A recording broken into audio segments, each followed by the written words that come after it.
नमस्कार. इन सोलापूरच्या बातमीपत्रात आपलं स्वागत. सुरुवातीला एक नजर टाकूया ठळक बातम्यांवर.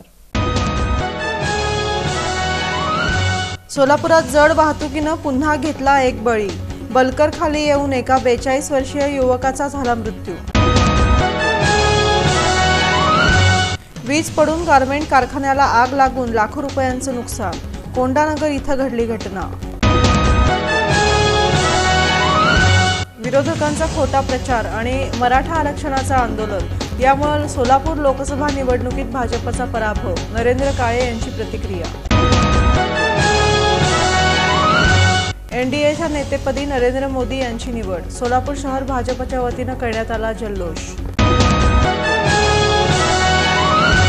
माजी आमदार दिलीप माने यांनी डीआरएम नीरज कुमार दोहरे यांची घेतली भेट. सोलापूरकरांच्या रेल्वे संबंधी अडचणी सोडवण्यासाठी.